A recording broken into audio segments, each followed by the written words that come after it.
Hello again, Pisces. I'm sorry about that. My broadband network is playing up, so I couldn't take the risk of continuing the reading and have it not record, which has happened to me before. So I do apologize, but welcome back to part two. As part one had explained, just the first two cards. Yeah, some of you require patience with, it could be any area of your life. It could be starting of a friendship and, you're starting to see somebody and you're kind of really excited. You're like, oh my God, this is the person of my dreams. I'm so excited, but they're playing it really, really cool. So you're kind of like, oh, okay, I have to be patient. I can't get ahead of myself. There could be many things in your life that you're getting a bit sort of carried away with, maybe kind of in a bit of a hurry. You feel like you need to make progress now. Really, it's just your own sort of overachiever that wants to be doing that. So then we had some people going through some very unfortunate heartbreak. And this doesn't have to be, partner playing up on you kind of heartbreak. This can be, breakdown of friendships. This can be loss of jobs. This can be even, friends or family moving overseas. That can be quite heartbreaking, especially when you, throughout your life, you're used to having them nearby and to be able to call them or to see them regularly, things like that. Now they're going to be going to the other side of the world. That can be quite heartbreaking and quite a shift. So that can be quite difficult for people.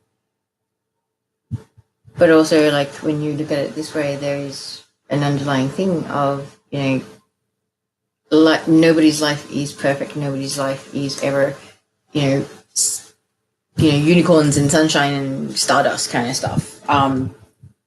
Life happens, people may hurt your feelings, things may happen, but you need to be patient with yourself. And also with this ascension process, the kind of things that are coming up for healing, they're very, very deep wounds that your soul has carried for many, many lifetimes in some cases. So you need to realize that and you need to nurture yourself. Think of yourself during this ascension process like a newborn baby that's quite fragile and quite delicate, and new to the world around it. So think of yourself that way and just be as gentle with yourself as you can, because, people are finding it difficult to sleep when they should be sleeping and they've got jobs to go to, they've got family, they've got partners, other commitments, things like that going on. But if you're not putting yourself first and at least having, an hour to yourself so you can meditate or go spend time in nature and just quiet your mind and just be. Or also, there's the requirement of getting close to nature, as I just said, grounding yourself. Sorry, somebody walked in that distracted me. I apologize. So yeah, grounding yourself, visualizing roots coming out of the bottom of your feet, going straight into the core of the earth, which will be a giant quartz crystal like that. So you can visualize that, and that really helps quite a lot. And then you can actually visualize the light in your heart, and you can send your love to Mother Earth as well. And after a while, you'll actually feel her sending her love energy through the bottom of your feet, all the way through your chakras into your heart. And you can always continue that up through the crown chakra, the 4 higher chakras, and into the center of the sun, and then allow God, Source, the universe, to send their love light back down, and have that back in your heart. But you can also send it down into the earth, so all of humanity and the earth can benefit from it. And it's quite a beautiful thing just to sort of be in the moment and have a mindful state and actually just feel the flow of energy, from the universe through you into the earth and back up. It's quite beautiful. Okay, I'm going to move on with these cards. But yeah, whoever's going through this heartbreak stuff, like, I do feel like, because of the clouds, I'm now focusing on the clouds. It's kind of like the heartbreaks that are coming up for healing and release are the heartbreaks that you weren't consciously aware of. So they're things from past life or things from your childhood that you did block out. So it's kind of like what is this? Like, this is not me. Why am I why am I carrying this pain or this wound over this incident that it didn't happen to me? Not that I know of. It did, if it's coming up to bite you right now with the eclipse, because the things that are coming up for us to address and the lessons that are coming up for us to learn, they're coming so that we can move on, past this test, this level's test, so that we can move on to the next level. And, next level, we're going to start as beginners anyway. So with the ascension process, it's a never-ending thing. And every time you level up, you're basically starting as a learner on the next level that you've gone up to. So you've got learner, intermediate, and then the expert, and then you graduate. So yeah, ascension is quite a humbling experience, isn't it, guys? Okay, I'm going to stop rambling. The next card that we have for my lovely Pisces people is the Ten of Cups. So, as I had said, this is happy family, happy spouse. Yes. Sorry, I'm thinking, is there a better word than spouse that's more diplomatically correct? Spouse, partner. What was it? Cohabitation person. Basically, the person that you have had kids with, possibly, or you may be planning on having kids with. These things take time, I do understand. So I feel like this eclipse, well, yeah, you've got the home, the roots of your being, and your unconscious, sensitive, inner emotions. So when you've got the Ten of Cups, it's kind of like this eclipse is putting a spotlight on your family, your immediate family, whether that is, that you're seeing somebody and you're thinking about potentially, asking them to marry you and thinking about, building your own family with this person and the future in that sense. So, kind of daydreaming about what could be, have a boy, have a girl, name them this, name them that, all that kind of business. I'm sure we all do it at some point. But yeah, this is majorly in the limelight for you. So, what kind of relationship did your parents have when you were growing up? What kind of relationships were you surrounded by throughout your existence? Were they healthy ones? Were they good ones? Were they supportive ones where, there was equality in the relationship, not a toxic narcissist and victim dynamic? These are the kind of things that are coming up at the moment for you guys, very much so, with the moon being the planet that's affected, and the fourth house, which is all about the home and the roots, your upbringing, your ancestors, that kind of thing. What kind of cultural lifestyle choices were made when you were growing up? How have you improved on that? Or have you just followed in the same footsteps? Yeah, there's some deep stuff coming up for you guys. And it's clarified by the Hierophant card. And the Hierophant, is about dogma and tradition, but also dogma is kind of like blind faith, following something just because somebody said so. And so, yeah, okay, let's run with it. Think for yourselves, people. If it doesn't seem right, if it smells fishy, it probably is fishy, okay? Your intuition is your best friend and your protector, your bodyguard, basically, like in an energetic sense as well. If your intuition is telling you to run, you say how far. Okay, you don't question it, you don't go against it. Every time you do, trust me, the trouble is not worth the simple, second of just going, yes, intuition, I know you're my buddy, you're on my team, let's go there. I trust you. I'll take your lead and I will run when you're telling me to run.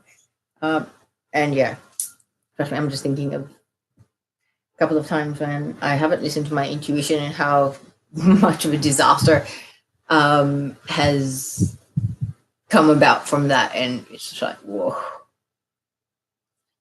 When you're supposed to be an intuitive or psychic or whatever, channeler, whatever you want to call it, okay? A person that does spiritual work and things like that. It's funny how your soul and your higher self and the universe kind of conspire to create situations for you where you have no choice but to trust. your own intuition and your own psychic senses and your inner sense of knowing and your inner sense of direction. And it's very funny how if you lose sight of the fact that you are the reason why things are happening a certain way, it's kind of like your team and the universe trying to show you, hang on, you've got a lot more power than you realize. You're not a victim. You're not, playing a role in somebody else's play. You write this play. You do what you need to do. You do what you want to do. Don't follow tradition just because past generations have done so. Just because they have done so, does that mean it's the right thing for you? No. What the right thing for you is what your heart and soul is telling you is right for you. And it tells you that even if it's telling you to go down a road which ultimately is not going to be a long-term, lasting relationship or whatever, it's sending you down the road that is going to give you maximum growth for your soul. Your soul came down here to learn. Earth is school for the soul, okay? So technically it's not a holiday for the soul. The soul evolves at a monumental level, time and time and time again. I can think of about 4 or 5 times recently where it's just been very noticeable how much you transition and how much you shift on a soul level, and how much you start standing in your own sovereignty and authenticity, basically. You just start getting so much more comfortable in your own skin and getting to know yourself, your soul and your higher self, I guess, more so as well. That you get a sense of confidence that you're like, yeah, I come from light and I live, eat, think, breathe, sleep light. So I must be great. I must be good. I must be worthy or enough. That's the thing that I'm trying to get across. Anyway, I'm going to stop about that. So, as I was saying, some of you guys, maybe you guys are sort of tossing up whether marriage is for you. You might be married and thinking, okay, the right thing to do because, tradition dictates that divorce is not the answer. You should stick it out. You should work it out, blah, blah, blah. But I'm miserable. The relationship is toxic. I'm not happy. What do I do? My friend, forget about the tradition and the everything. No God, creator, any benevolent, loving power in the universe will want you to be miserable. If you're miserable where you are, you should not be there.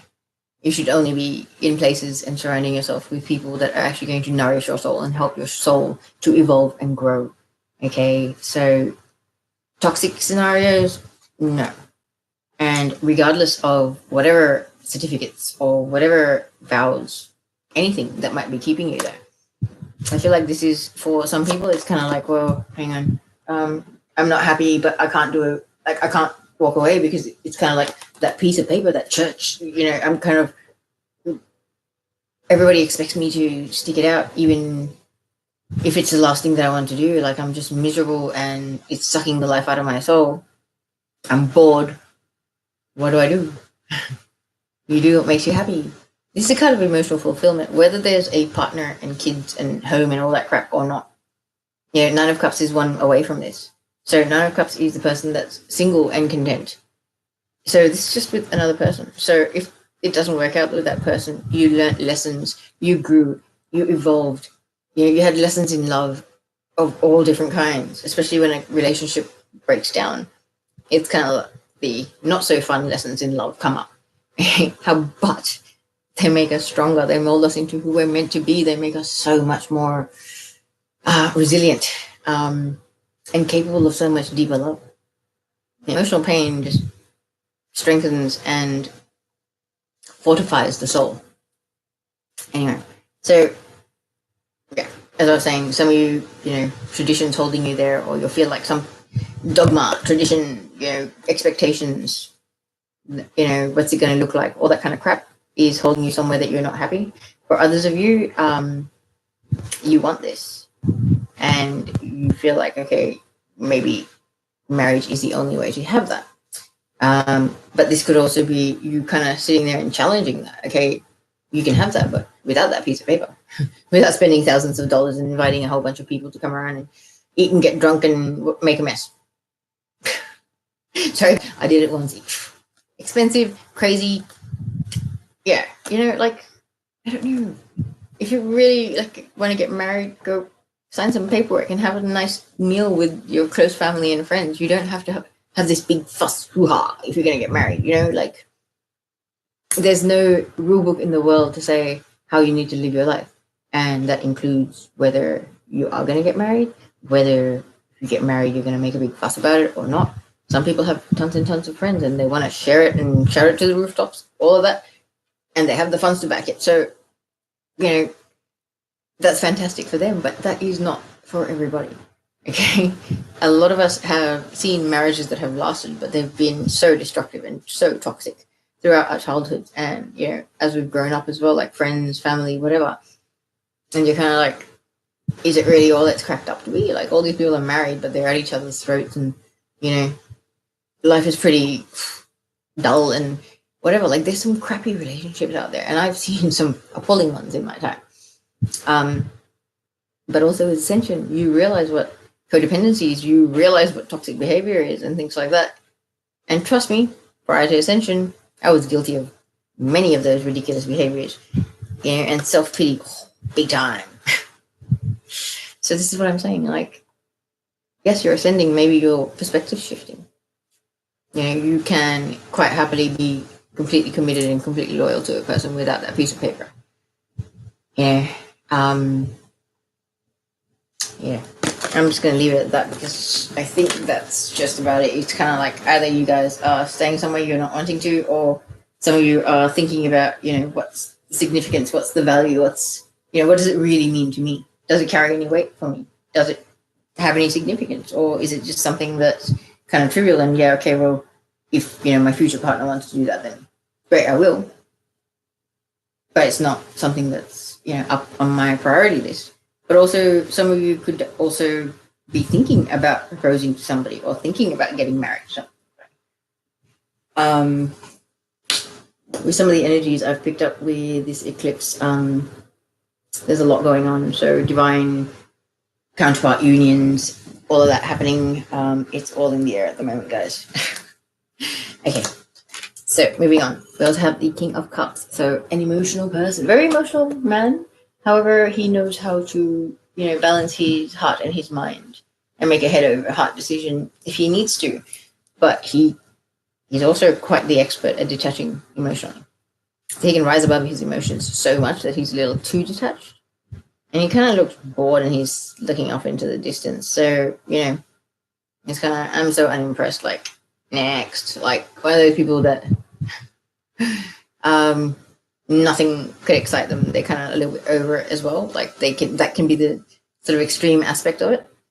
But this is a person that has such deep and, and a world of emotion, or an ocean of emotion. And they know how to handle it, but sometimes it can be a case of they detach too well, so they come across as a bit cold. So I'm not sure who that is in your life, or maybe friend, family, somebody, partner even. Water sign. So Cancer, Pisces, Scorpio. Your fellow water sign. Sorry, I had to think about who I was doing the reading for. Also, we have cups. Not cups, pentacles, which is earth signs, Taurus, Virgo, Capricorns. And we've also got swords, although that is a clarifier, which is air signs. So Gemini, Aquarius, Libra. They could be significant in this. So, with the King of Cups, I feel like this is a person that's kind of can be very detached, can be quite rude. It's almost as if they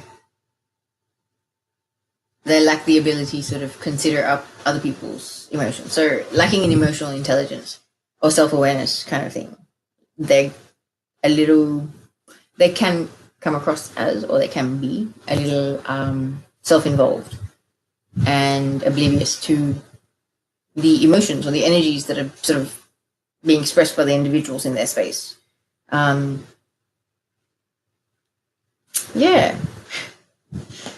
not sure if you're embodying this energy or whether this is somebody around you.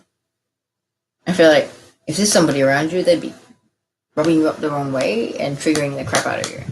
Although this is kind of like the shadow aspect that I've just described of water signs. which is you, Pisces. So maybe your shadow side is coming out to play, and you're sort of in the shadow aspect of your energy. But yeah, as I had said, he's kind of bored, yeah. And that's just occurred to me because I've looked at the clarifier, because Four of Cups is the card of being bored, but being so bored and so over everything that's in your life, even if it is 3 cups full of love, that when the universe or some divine force hands you a cup of love out of a cloud, that you're too bored staring at the ground going, I'm over this, la-di-da-di-da, blah, blah. And being basically like a bit of a sulking kid to even see that present, that divinely gifted love that is in that cup that's being presented to you. This is kind of like, oi, look up, look what's right in front of you. What is wrong with you? Trust me, we've all done this. I'm pretty sure we have all had that phase where we're kind of like so caught up in whatever's going on with us and not quite feeling like ourselves. Ascension can be quite woo at times. You feel ungrounded. You feel like you're sort of floating. Can't compartmentalize your thoughts. Gets a bit weird. So yes, fair enough. Going through a lot of stuff, shifting, releasing, purging past life trauma, ancestral trauma, whatever it may be. So I can understand how, of late, you're kind of embodying the energy of the Four of Cups, or they could also be for others of you. You're embodying the positive aspect of your own energy of the King of Cups, and your approach to other people is being met with this very bored, uninterested response. That's kind of, and also the way the cards sit as well. It kind of makes sense because his hand, he's holding the cup, and if you overlapped it, it would almost look like his hand is the hand that's coming out of the cloud, yeah? It's like he's extending his cup of love to somebody. Yeah, it doesn't have to be a male. It could be a female. It could be anybody. It could be your son, daughter, sibling, partner, anything. Okay? But, you're reaching out, like, it's almost like I wouldn't say a peace offering, but reaching out and extending a hand of friendship, basically. And it's being met with boredom and lack of interest. So that can be a little bit disappointing and a little bit hurtful. And others of you, it's kind of like you're the one that's the bored person. So Pisces, is there some sort of blessing in disguise almost? Something that the universe has sort of presented in your life that you're not seeing, that it is actually a gift, that came from so much love, and it is actually something that's positive for you. It's something that's actually fulfilling the wishes that you've made to the universe, but you're just not seeing it for what it is. You're only seeing it at surface value. So it's kind of like, okay, I want a red Ferrari. And God's like, no worries. You're my child. Done. Okay, when you go home tonight, you'll have your Ferrari in your garage at home. No worries. You go home, go in the garage. It's a Ferrari. God, I asked for a red Ferrari. Do you understand what I'm trying to say? Like, I really hope that makes sense. It's a kind of stupid analogy, but it's the most basic way of saying it. It's kind of like, dude, you asked for something. Just because it wasn't exactly packaged the way you requested it, and it's not down to the exact description of what your expectations were when you asked for this thing. Dude, it's the newest model, like the top of the line version, but in a different color to what you requested. Like, really? If this was a person that you were dealing with and they said something, can you get me this, blah, blah, blah, and you went and you did all this research and you ran around all over town for a day and a half, whatever, and then all of a sudden, pull this thing together and then you present it and they're like, oh, but I asked for this. I asked for a different color. Hello, dude. You know how much time and effort and energy I put into getting this thing for you, and you're whinging about the color? Yeah? You can imagine the reaction. So think about it. Like, are you or are we at some point in time in our lives? I'm sure we all have. basically done that with the universe and with our angels and stuff. Like, they gift us something so beautiful that comes from so much love that is truly helpful and really beneficial for us on our journey. And we're going to turn around and be like, eh, nah, not my thing. Sorry, not good enough. Next. Like some, I don't mean to use terminology that's almost like, judgment laden, but it's a very bratty, spoilt thing. Like, nothing's ever good enough. Like, really? Nobody has to do anything. Like, it's kind of a frustrating energy now. I'm tuning into it. All right, I'm going to move on, guys. I don't like that. All right, so the next card that we have for my lovely Pisces people was the Two of Wands. So the Two of Wands, it's about a person thinking that they have a decision to make. But dude, you've got the world in your hands. The world quite literally is yours. There is no decision to make. The decision is a no-brainer. It's kind of like aim for the sky. You can do anything right now. This is very beautiful because it's kind of like your energy is at the stage right now where you've got the perfect balance of, thought and action. Two of Wands, like Wands is fire signs, Leo, Aries, Sagittarius. It's also the card of action. It's, fire, passion, action, Aries, God of War, that kind of, very proactive vibe, yeah? So it's kind of like you're ready for action, you're ready to move forward and, put your ideas or your plans, trying to pursue your dreams, like whether it be starting a business, like turning a hobby into a business, starting some sort of spiritual business. I know a lot of light workers are doing that now and they're guided to do so. But you feel like there are decisions to make when there actually aren't. So maybe you should sort of step back from the situation and look at it and go, hang on a second. What do I actually need to put my time, energy, and focus into, trying to work out what is already taken care of, what is actually needing attention or focus or, a little bit of work. So you're not kind of feeling like, oh, that's just another thing that I need to decide. It's, another thing on my plate, more stuff that I have to kind of think about and be serious, blah, blah. You have the world in your hands. Where you are right now, it's like a very opportune time for you. This eclipse is quite big. It's a turning point. It's major epiphanies, major turning points in our life. Anyone that's on a divine life path, my friend, shit just got real is what I just heard. And since Archangel Michael is in the house, I'm going to go with it. So yeah, shit definitely just got real not long ago. And so it's like, put on your marching boots, kiddies. Like, I'm being reminded of two visions that I've had. One back in September, which was basically like a field as far as the eye could see of light workers. I knew it was 144,000 light workers that were actually putting on their armor ready to go into battle. That was last September. Then on the 9th of January, I was sitting here and I had a vision of the same 144,000 light workers that were putting on their armor actually marching into battle.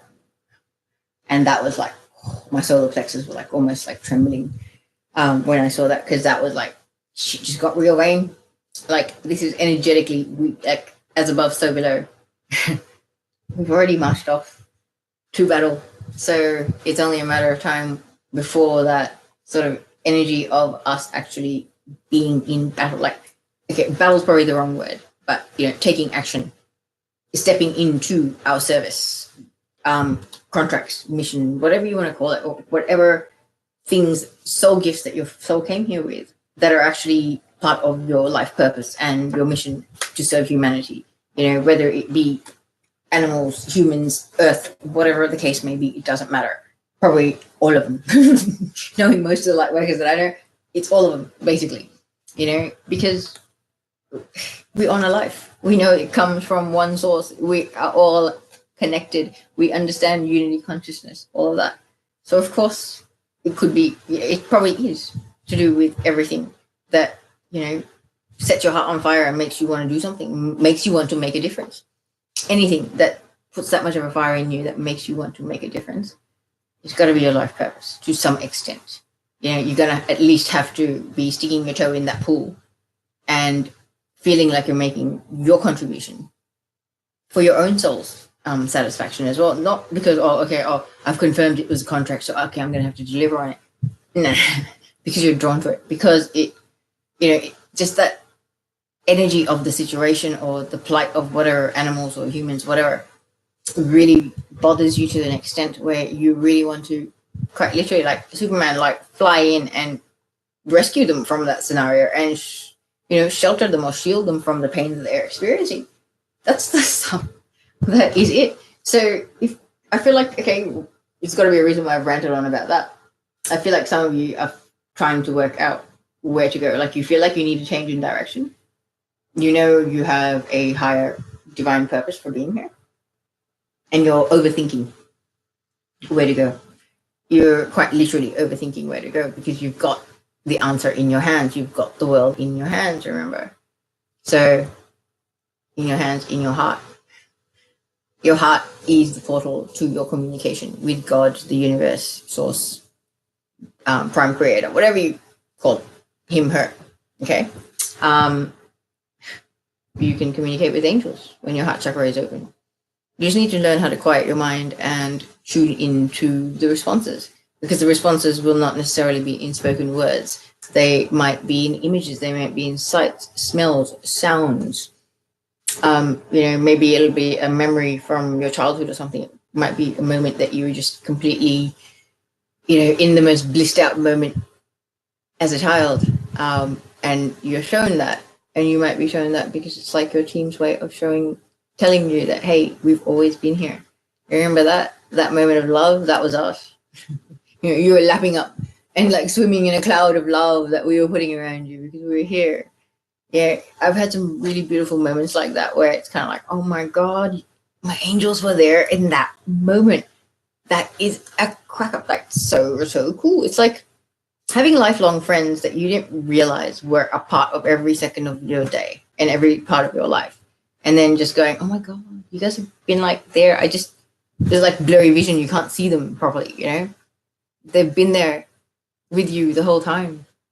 And so anything painful or otherwise, if it comes up, talk to your angels, talk to your team. They were there.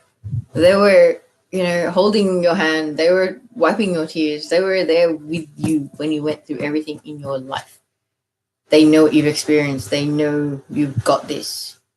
I feel like they really want you guys to back yourselves. I feel like you're lacking the courage to step forward on or whatever you're being guided. It's like the guidance is that world that's in his hands. You know what to do. You're overcomplicating it by thinking there's a decision to make. The decision is like, you're way off if you're saying there's a decision to make.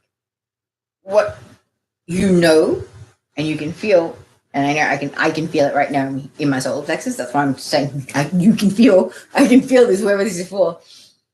You know that if you just follow your heart and whatever, puts a happy, explosive love vibe in your solar plexus and your heart chakra, that's your inner propeller, guys.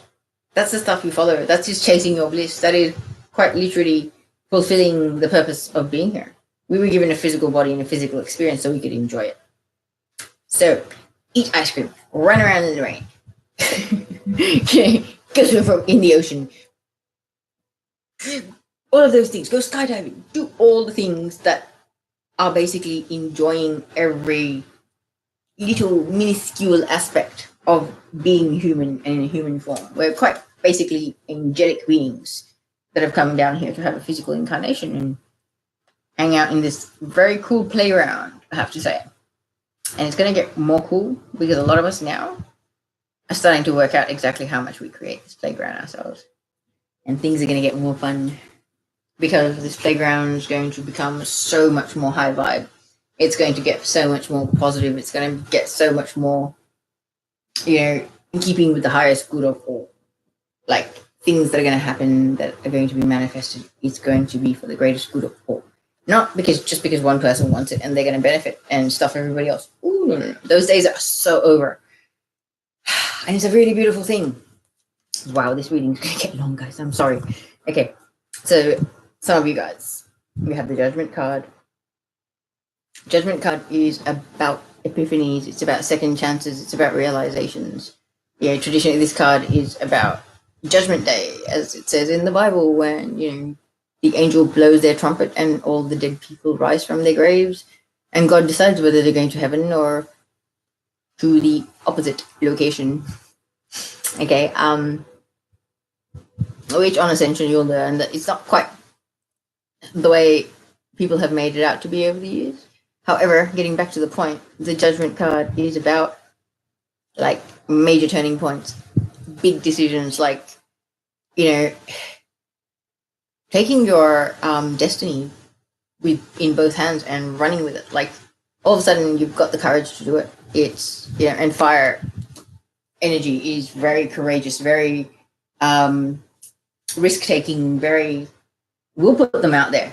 Will put themselves out there, regardless of whether they know you're going to fail or succeed, because of the fact that they want it. It started a fire in them, and that's good enough. It excites them, and that's what they're going to follow. They're going to follow their heart. You can't go wrong because you're following your heart, even if you do not come out as the all-out winner or success in the situation. You've learnt things. You've learnt about yourself. You've learnt about other people. You've learnt about how your approach, your moods, your thoughts about it, leading up to it during that situation, may have all contributed to the outcome. Okay, so yeah, as I said, for some of you, it's very simple. You think you have a decision to make because you're trying to play small, because you're trying to shy away from your purpose, from your path. It's almost like you feel like you have a decision to make between like 2 grains of sand when your path is actually linked to climbing a boulder. Like stop playing small, my friend. You're a sovereign, strong, powerful light being, and you're at this juncture of your life because you planned it before you came down here. You knew you would be ready by now. So the only reason why you're finding yourself in this position right now and having all this internal guidance and all this like almost like a little, push or propulsion from inside to sort of go, I want to do this, I want to do this. And it's starting to get stronger. I've had that for a few days and it's starting to get way stronger. When it starts happening, it's kind of like your higher self and your soul just going, baby, this is what we're meant to be doing. We're just going to make you want to do it so badly that all your fears, all your doubts, but no, there's somebody more qualified. Oh, somebody out there is better than me. No, I'm not that smart. I don't know. No, you're born for this.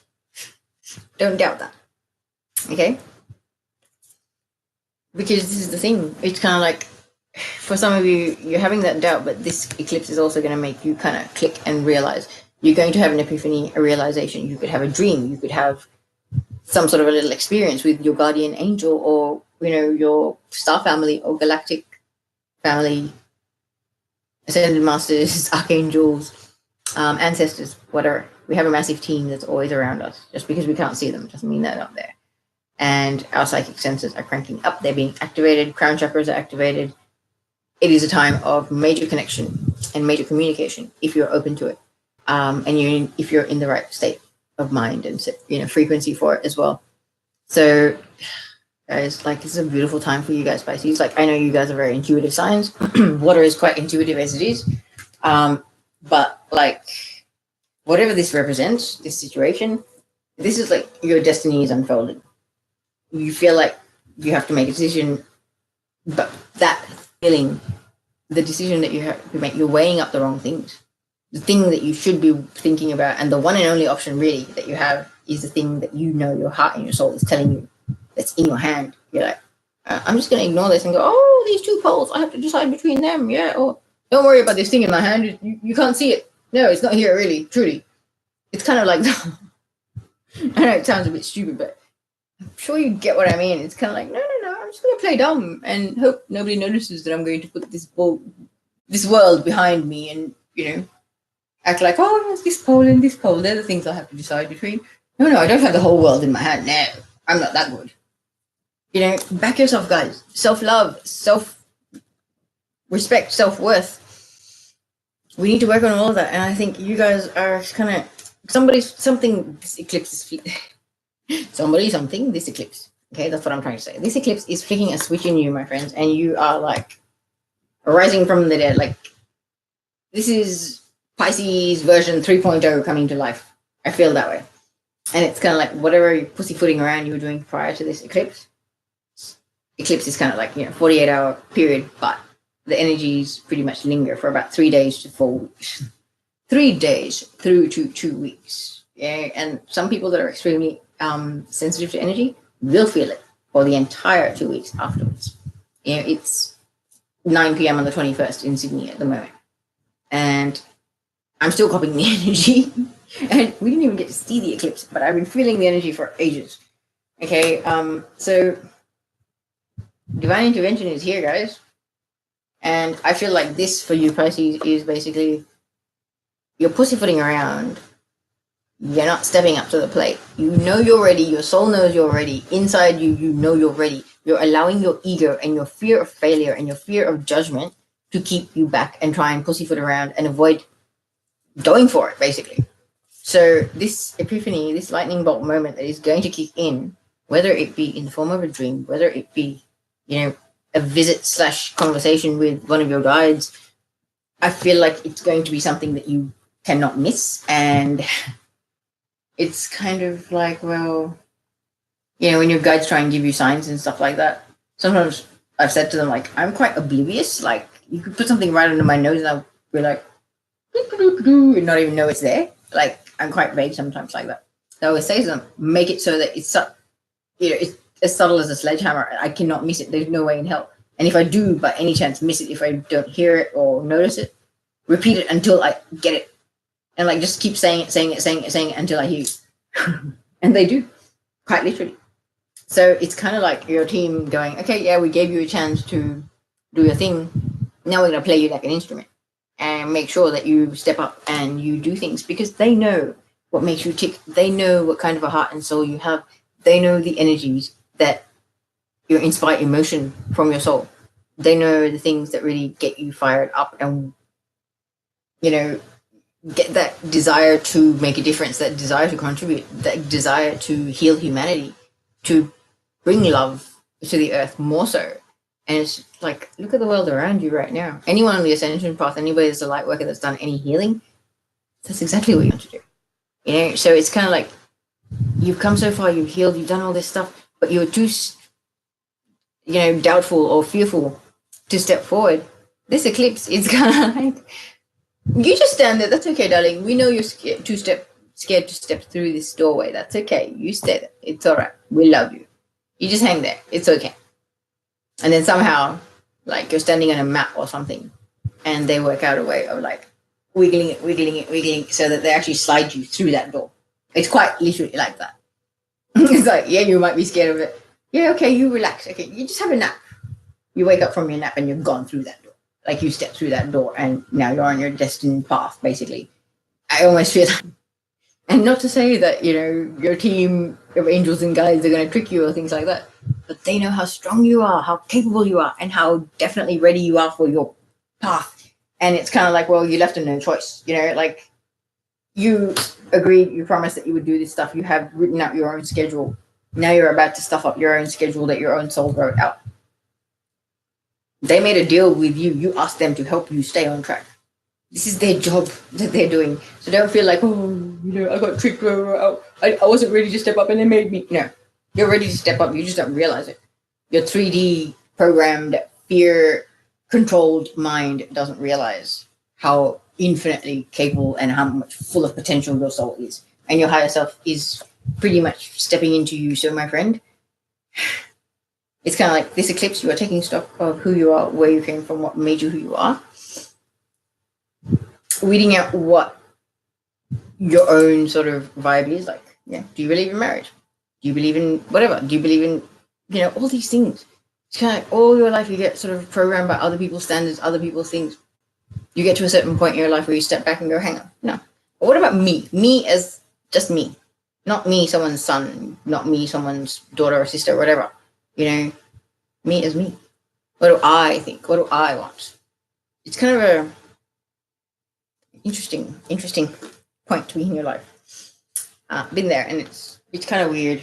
because you kind of feel a bit spoiled for choice and a bit lost sometimes because you're like, oh shit, there's no guide. That's the time when you quite literally need to shut this brain up. Like, imagine there's an elevator with your, consciousness actually going into your heart. Sit there in the golden light that's in your heart. Shut the brain up. Visualize your heart chakra opening. And then see what comes. What feelings, what intuition is flowing. What vibes are you getting? What pictures are you seeing in your mind's eye? What is the feeling? What's the intuition telling you? Is it a happy feeling? Happy feelings usually like, yep, go for it, thumbs up. If it's a nervous, congested feeling, it's like freaking out. Like when you get scared in a movie or something like that. That's definitely a thumbs down. That's a no. So it's a really easy way to sort of tune into yourself and try and find out what your heart and soul is trying to guide you towards. Because your heart and soul knows your life plan. They're just trying to make sure that you follow your own plan. So the less resistance you put up to it, the more chance is that you're going to be like, pass with flying colors and succeed with all the things that you had planned for your life path in this existence. So it is definitely beneficial to get out of your own way. I know somebody needed to hear all that. Because I don't usually ramble that much about at the fourth card. Okay, Michael, let's get on with it. So next card we have is Eight of Pentacles. So this is the long-term investment, long-term apprenticeship, study, could be a degree, could be like a trade qualification or something like that. Some sort of craft that you are perfecting, you're mastering. On that note, master's degree even, people do 1 or 2 degrees on whatever area and then do a master's. So it's kind of like, they've mastered that. And master's degrees take a long time, I think 4 years or something more than that. Don't quote me on that. I have no idea what I'm talking about on that. Okay. But point is, something that you're working towards that is basically trying to say that, you are an expert in your field or on this subject matter, which takes a long time, a lot of patience, a lot of consistent, persistent effort. Okay, so this could be anything. This could even be an investment. This could be a business that you're starting. This could be, a hobby that you're just starting to sort of go, let's see what the market interest is in this little thing that I make. I enjoy making it. Let's see if we can actually turn it into something. So yes, it might be early days and you see potential, but this is advice for you that it's going to be a long road. It's not going to be a quick thing. It's not going to be like, get rich quick scheme where it's gold mine or anything like that. You need to be consistent and stay focused, because you're on to a good thing. But I think the reason why being persistent and staying focused, when I said that, I was looking at his face, like there's so much concentration on his face. The clarifier that we had for this is the Seven of Swords. Now this is card of the thief. The person who goes around stealing all the treasures, all the, the trophies that are to be had on a battlefield after the battle is over. So when people are, battered and bruised, tending to their wounds and recovering from all the trauma and the violence of the battle, this guy is running around stealing everything. So he's a, opportunistic person who takes advantage of other people suffering. People are off suffering and he's going and stealing everything that might be worth something. So I don't like this energy. I really don't like this energy. I'm actually going to see if I can get another clarifier for it. But okay, this could be somebody around you, somebody in your workplace that is stealing ideas, stealing. Some people get quite funny and a bit jealous if people start recognizing an employee's abilities. Like, oh, they've only been here for a little while, they've come so far, they've learned so much. This person's got potential, blah, blah, blah. I've worked with people that have been like that about me. And then the ones that will do the bare minimal and, have no drive and no enthusiasm and no actual desire to excel will be like, oh, but what about me? I've been here for so much longer. Oh, blah, blah, blah. You guys, just because they're a new person, you're playing favorites, or you guys, and then they'll play the politics card and that kind of shit. I feel like this might be, if it's in the workplace, very sad, unfortunate individual that's got a lot of issues However, that's their way of doing things, and I'm sure they've got their own ascension journey ahead of them, and they will evolve. Just be kind of mindful about this person's energy. I did start shuffling, and a card did fall out. I'm just going to check if it's the right thing. Is this clarifying the clarifier? Okay. So funny. Okay. So as I had said, this is something long-term. Could be career, could be business, could be, investing in a company, something like that. It's got to do with the material world, financial things. This is why I'm saying it could be career. It could be to do with, you started building a home, like, you're purchasing your own home, having it built from the ground up, something like that. I feel like there is a unpleasant energy. Somebody is out to sort of try and manipulate and get away with things.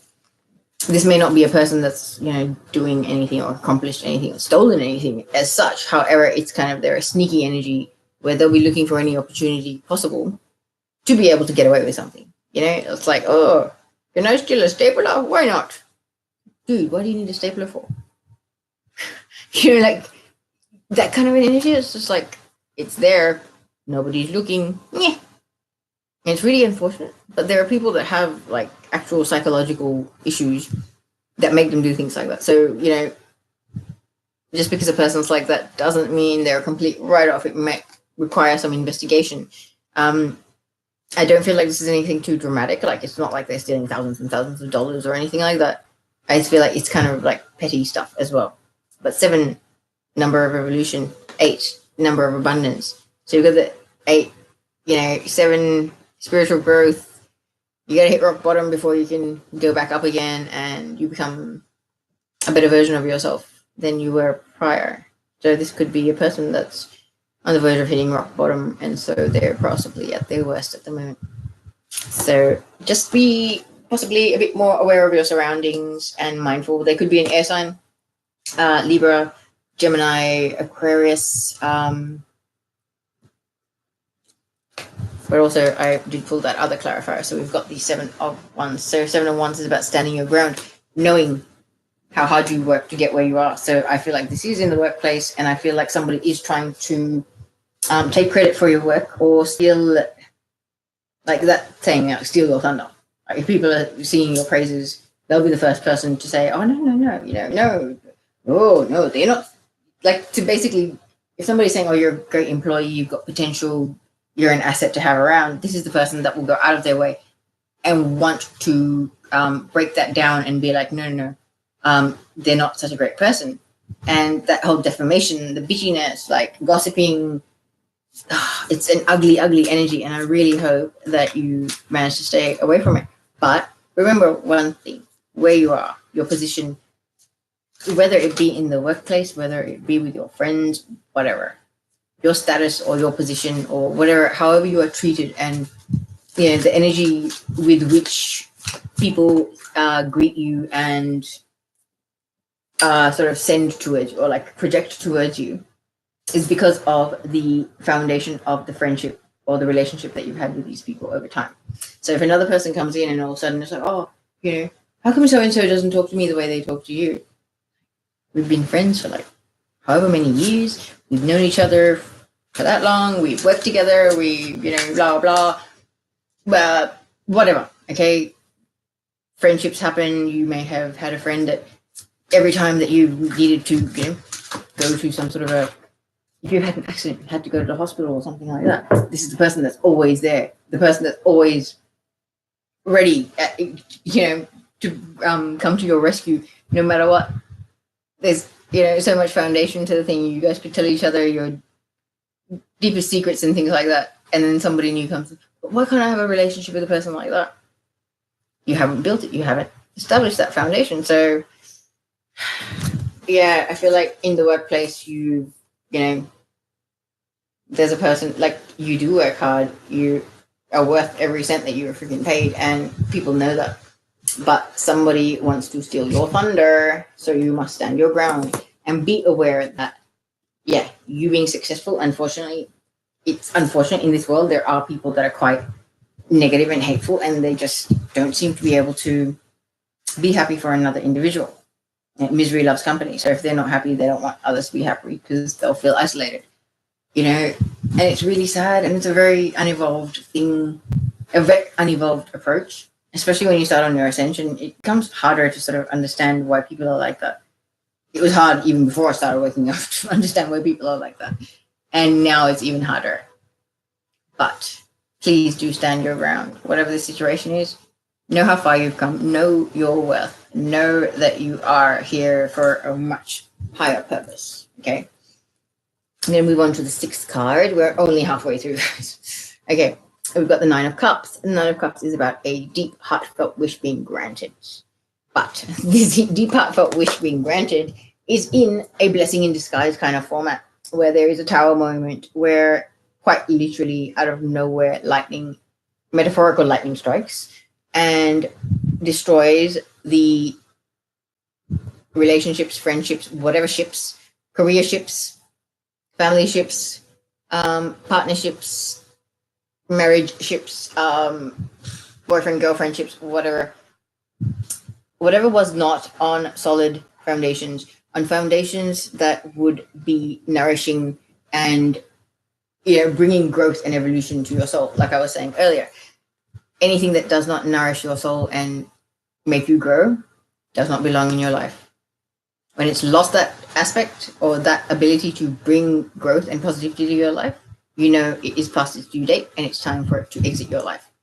For a lot of us, we have been in situations where we felt like, oh, but I care about these people, so I should be around them. I should be still contacting them. I should be still spending time with them. I should still be seeing this person, even though, there's no progress. Like, I don't see myself being with this person. I don't see a future with them. I'm not quite happy, but I don't want to let them down. I don't want to hurt them. It's kind of God, I don't want to break up with this person or walk away. Can you please do me a favor and just create a situation where it ends and do me a favor? That's what I'm feeling from this, well and truly. How else do you explain the 9 of Cups, which is a heartfelt wish, a wish about a lot of love, something that's very deeply steeped in a lot of love. That's a wish. And the Tower, that destroys things, that breaks apart things that are unstable. So it's like the universe stepping in and clearing the decks so that your wish can come true. It's clearing the space in your life so that whatever it is that you wished for can actually enter your life. So quite literally divine intervention. I've said it a few times now with you guys, and I'm definitely feeling it. Okay, I'm going to move on. The next card we have is the 3 of Cups. So this coming after the 9 of Cups. 9 of Cups is wish of love being granted. This is the celebration or a reunion. A reunion or a celebration. This can represent the Trinity, Father, Son, Holy Spirit, Maiden, Mother, Crone, like the triple goddess energy, which is well and truly here on the earth at the moment. But I feel like this is a celebration because of the breakdown of something that is basically the universe granting a wish that was very, very, very close to your heart. There was a lot of love there. And then, because that thing that was in the way of your love wish being granted, taken away, you're in celebration mode.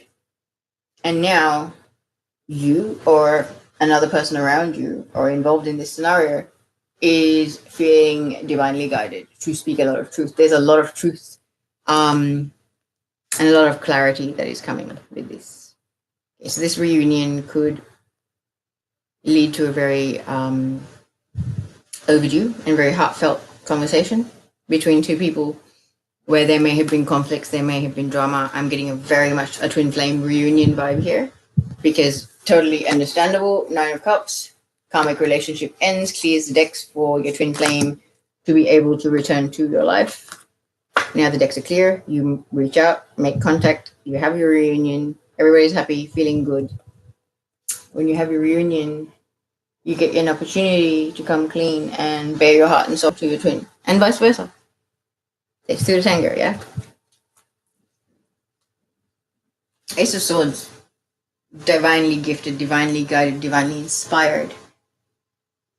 So the fact that it's got the little yellow fods on there as well, it says that the truths that are coming They may be painful. They may cause some tears.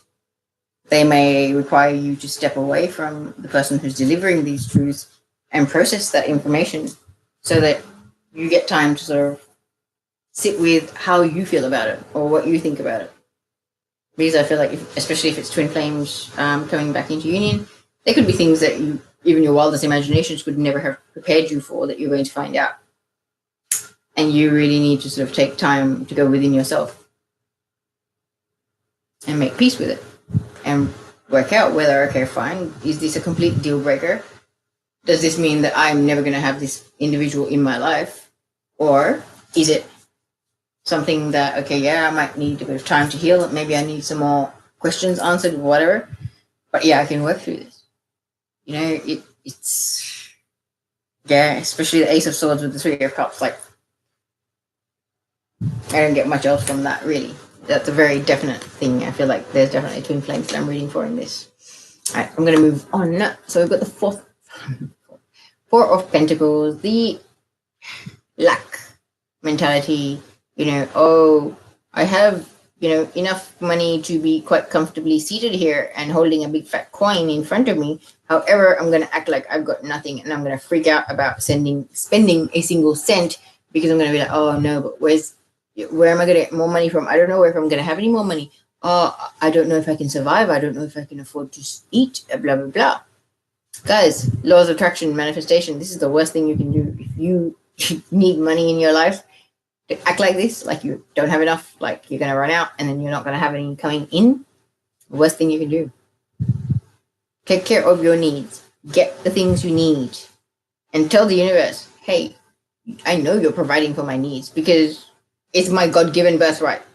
So, all right, I know that, yes, I may have, you know, done all my grocery shopping, paid all my bills, blah, blah, blah. I just got paid and I've only got like, whatever, $100. By the time I need money again, or I need to purchase something that's important, you know, my needs need to be met, pet food, whatever it may be, I know that you will provide the funds that I need as I need them, basically. So, you know, you still got that money and then all of a sudden, oh, okay, you need to spend a bit of money on your dog or whatever. Something will happen, and within 24 hours or 12 hours of that, you'll find that money that you need for the dog. And it won't be from the money that you had stashed away, like the money that you had left from your payday, you know? Like, a little faith goes a long way, guys. You know, try it. Just put it out to the universe. It's like, okay, fine. All these people telling us all these things. All right, let's do this. I'm going to take a massive leap of faith and just say, yep, I know you're going to take care of everything. I know you've got me. Please don't let me be wrong. Because the whole world's telling me, hey, laws of attraction, this, that, and the other. When you put it to the universe that, yeah, it's got your back, it will deliver. Why would you be the one and only person that gets let down the second you take that leap of faith and step up and go, yep, I believe that the universe will take care of me. All right, guys? And for others of you, you're feeling like you don't have enough and you can't get by because you're feeling like you're in a constant battle. This could be in the workplace. This could be, you know, you're struggling to get shifts. You're not able, like, you might be a casual employee, not able to get enough work. So it's an inconsistent income. So you're freaking out about that. You're trying to be all high vibe. You're trying to maintain a positive, you know, outlook to manifest things, but you feel like you're in a constant battle. You feel quite drained, and it's like, just give me a break. I'm over this stuff. I'm tired, you know. And you're a fighter. You've got so much fire in you, Pisces. But this card, the Nine of Wands, is about basically the universe saying, hey, you know what? I know you're tired. I know you're drained. Do what you got to do. Rest up. Take a little break. Get your breath. But you got to get back in there because we're not done yet. Your work isn't done yet. We've still got a little way to go. You know, you've got a little climbing more to do before you get to the peak of that mountain that you're trying to get to. So I'm sorry, guys. But, you know, there's some positive, there's some really great energies here as well. Okay, so we're down to last four cards. I'll try and hurry this up. We've got the Hanged Man. Okay, the Hanged Man is about spiritual enlightenment. This is Odin, who sacrificed an eye by cutting it out himself and hanging upside down for 6 days to attain spiritual enlightenment. That's how he became a Norse god. Okay, so it takes great sacrifice to attain great power and great spiritual knowledge and advancement. It's not an easy road. Ascension, spirituality, it's not for the faint of hearted, and twin flame journey is not for the faint of heart either. The reason why I'm saying that is because I just looked at these lovely card, the Lovers, which is very much a twin flame card. This is very much a twin flame card because it's kind of like you have been embodying the Hangman energy. You've gone within, you've done your healing, purging of your past life karma, ancestral karma, all this baggage and stuff like that, and you are so sort of focused on your spiritual evolution, your path, your purpose, and things like that, that you can see in this card that she is staring at the angel and he is completely fascinated by her.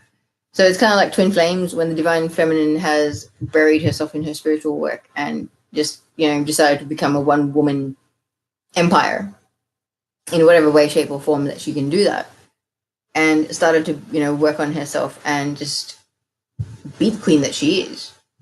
It's kind of like your twins feeling drawn to you, your twins feeling quite fascinated, like, oh, hang on, I used to be able to feel her energy around me all the time. Like, there wasn't much going on with her. Now it's kind of like she's so busy, like I don't feel her energy at all. And it becomes a curiosity thing. And that saying, curiosity killed the cat, because curiosity will make you come around and see what's going on.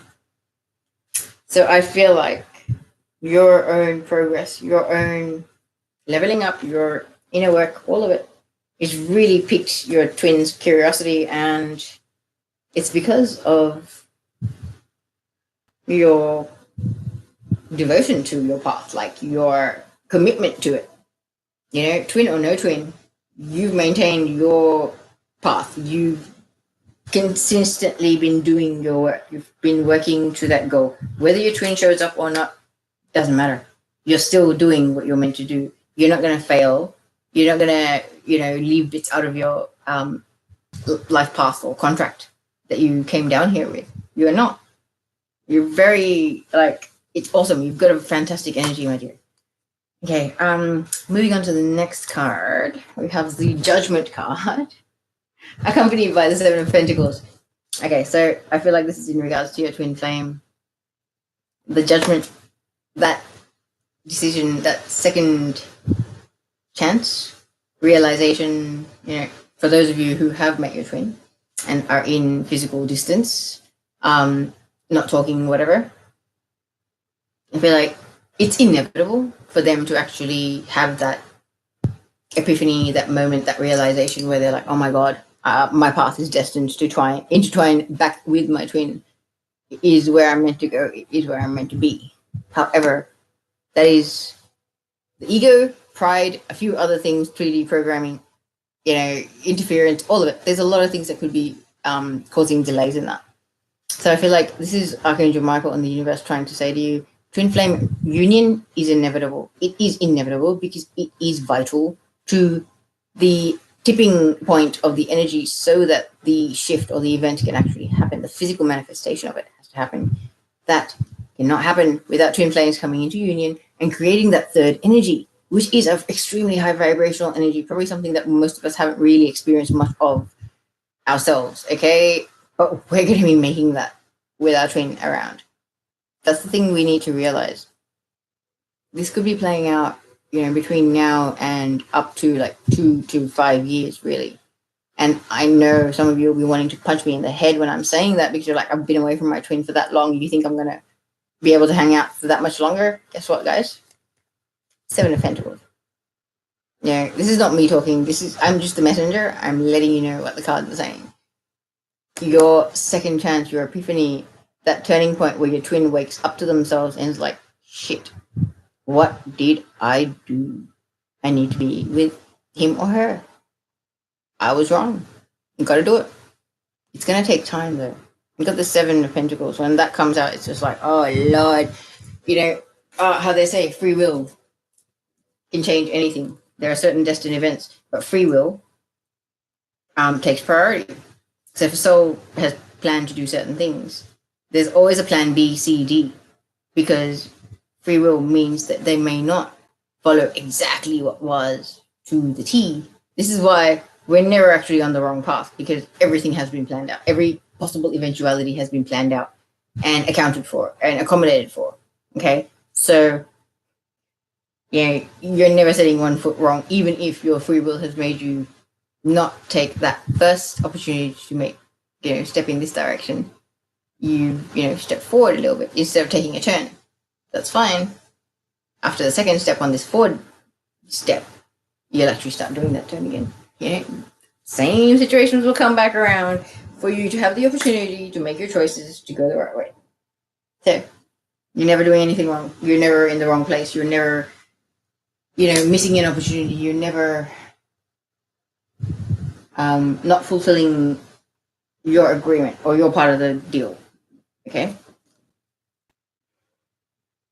I love it. Okay, so you have the Judgment card with the Seven of Pentacles. Okay, so that second chance is coming, but you need to be patient. Followed by the Eight of Cups. Eight of Cups is about somebody walking away. This could be somebody that walked away a year ago. This could be many years ago. It does not matter. But this is a person that you're very much in love with, and they walked away. They took their cup and walked out of your life. But the thing is with this cup is, see that one cup that's missing there? It's left a gap in that sort of wall of cups. So to me, that person could quite easily walk through that gap and back into the forefront of your existence. So I feel like this, because you've got the Judgment card, which is a second chance, with the Patience card trying to tell you, hang in there. He or she is coming. They will be back. Then you've got this card, which is about the potential of them coming back. So this to me is basically trying to say is your team, angels, God, the universe, is actually working behind the scenes, and they're trying to accelerate this return of your twin flame to you. They're asking you to be patient because it's inevitable that they're going to have that epiphany and that realization and want to return to you. It is, there's no chance it won't happen. It must happen. It's part of the plan. It's part of the required steps before we get to that event or the shift, the big visible flash thing that everyone's talking about. So things are moving forward very, very briskly behind the scenes. May not feel like it, may not seem like it in the physical world, at face value. However, when it comes to this person that walked away, there's forward movement. So when they walked away, now there's forward movement back towards you.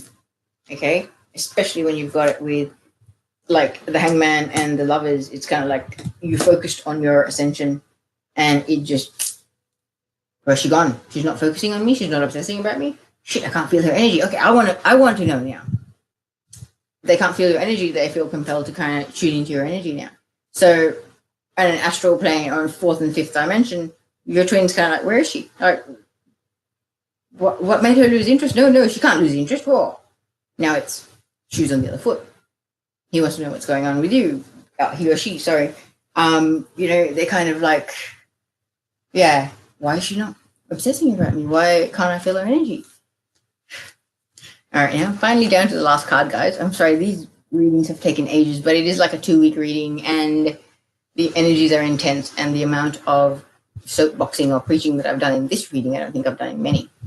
But I have a feeling that everything that's coming out, there is somebody out there that really needed to hear either all of it or some of it. So I hope you guys got the messages that were for you. And the grand finale for your reading is the Magician. So massively fast manifestations happening with this eclipse. Like, watch what you think, how you feel, and how you speak, because you may just get what you wish for, and when you get it, you may be like, oops, did I really ask for that? Yes, ma'am. Yes, you did. Enjoy. Bye. I just like get a picture of a sea urchin. It's like somebody just drops it in your lap and goes, yeah, this is what you asked for. You didn't realize, huh? Bye. Have fun. No gloves. Oh, and sea urchin, for those of you that don't know, it's like this purpley thing that clings on to like rocks and stuff. It's got these big spiky things. So it's like a bug that some people that like, weird and wonderful seafood will probably eat it, but I've just seen it's kind of like moving its little tentacly things around. And it's like this reddish, very deep red burgundy kind of blob, and it moves these things around, but they're really, really sharp, like barbs, and yeah, very unpleasant. So dropping one of those in somebody's lap and going, have fun, bye. So, yeah. Careful what you wish for, guys. Aside from careful what you wish for, we know you think it, visualize it, feel it, live, and have the frequency of whatever you're trying to manifest being a part of your life. Maintain that frequency. Chances of it materializing and actually magnetizing into your life much faster are very, very high. Okay. And I believe that because with this energy, you've actually kind of gotten the hang of manifesting. You may not be consistent, but you're seeing a lot of actual results from things that you're putting into practice, or things that you may have put out into the world a while ago, maybe a couple of months ago, your manifestation ritual for the new moon or something like that. Now you're kind of looking at the list, going, ooh, how many of these things have actually happened? So I am manifesting at a monumental rate. So it's making you feel victorious. It's kind of like no matter what happens, now you have gotten comfortable with and familiar with your own abilities of manifestation, and you can see the results in your life. You're feeling victorious. You're feeling very confident. You're feeling like you can, press on ahead, and with less concern and less fear and worry, because also the magician is good at transmuting. See the temperance card, temperance, turning water to wine, tempering hot water to cool, tepid water. It's also about sobriety. So those of us who have substances or any form of semi-addictive kind of behaviors, it might be a time to keep them in check, because I know eclipse energies can be quite intense, and they can bring things up, and some of us might find ourselves going backwards in a sense that we're feeling the urge to partake in things that we may not have done for a few years on our ascension journey. Some of us may be feeling like having a drink when we haven't had a drink in years. But this could also just be a thing of, stepping back and realizing how far you've come, realizing how much you've manifested, how much healing you've done, how much, evolving and growth that you've had, and kind of owning it and feeling victorious and feeling proud of your progress, feeling proud that you're on a divine life path. The temperance card, to me, it's alchemy. It's, brand new beginnings. It's the end of troubled days. It's a new sunrise kind of thing. So it's kind of having gone through the dark night of the soul, balance that darkness and healed as much as you can. And then it's the next day after you've come out of that phase where you're kind of like, yeah, now I'm comfortable in my own skin. I know my worth. I know how well I can manifest. I know my power. I'm owning my power. And having sort of like no fear and no doubt, like just knowing that the universe does have your back, no matter what. You can set no foot wrong. Nothing will go wrong. Okay, Michael, what cards do we have for Pisces? Okay, so we've got Lunar, easy does it.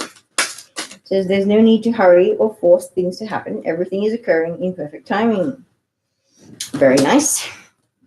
And then the other one is Mart, fairness. The situation will be handled in a fair and just manner. I like it. Just one second, guys. Sorry, it's really hot in Sydney, and when I channel Archangel Michel, I always overheat because his energy is very, very warm. Archangel Michel, is it just 2 cards? Yeah. Thank you. So I'm going to really quickly read you messages from the goddesses themselves, and then I will sum this up. So I really hope this eclipse is kind to you guys. Hang in there, whatever's being destabilized, so that it can exit stage left, let it go. Okay? You'll be happy you did. Trust me. Because bigger and better things are on the horizon. Okay, so Mart says, let me suggest another definition for fairness. It's when all parties involved surrender their personal agendas in favor of the greater good for the entirety of the group. This requires trust in the wisdom of the whole. When it comes to matters of disputes, the attacks are based on fears that you may not receive your share. Yet attacks amplify the hurt and the pain that caused the dispute in the first place.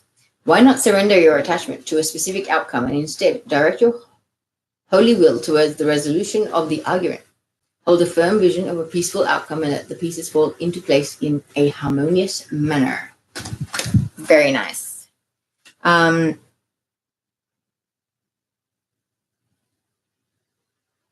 So it actually says that Ma'at is an Egyptian goddess of integrity, fairness, and justice, who holds a scale that measures souls against a feather at the time of their death to detect any heaviness from guilt. Ma'at protects us in business and personal relationships, ensuring that we are treated fairly and honorably. Call upon her before signing any contract, during a dispute, or whenever you feel guilty or remorseful. Very interesting. And I'm going to read the other one, which is Lunar.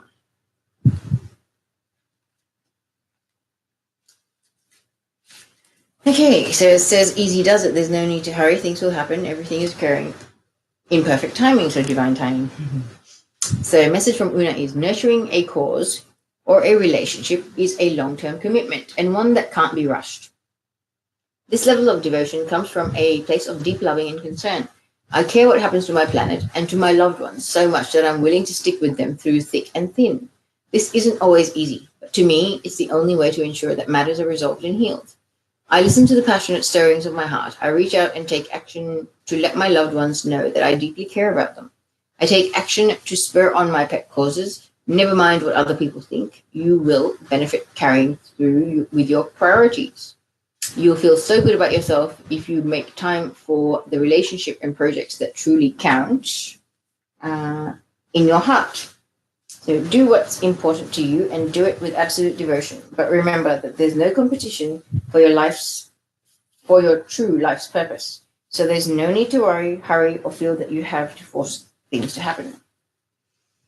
Okay, so Una was a Celtic goddess and is married to Fionn-Bar, the leader of the Irish Tuatha De Dananns.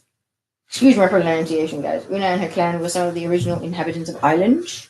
When the Gaels invaded their land, the Tuathas didn't run or fight back. Instead, they transformed themselves into leprechauns. Ooh. Their ingenious solution allowed them to stay in Ireland in peace. Call upon Una for help with your own transitions, and she'll guide you in creative and magical ways. Ascension transition, lovelies. Transformation also. Right there. Lovely synchronicities. Okay, I am very much going to end this. I'm really sorry the reading was so long, but I hope you guys found messages that resonated and that it brought you some hope and some positive things to look forward to over the next 2 weeks. So thank you very much, guys. I'll see you guys soon. Bye.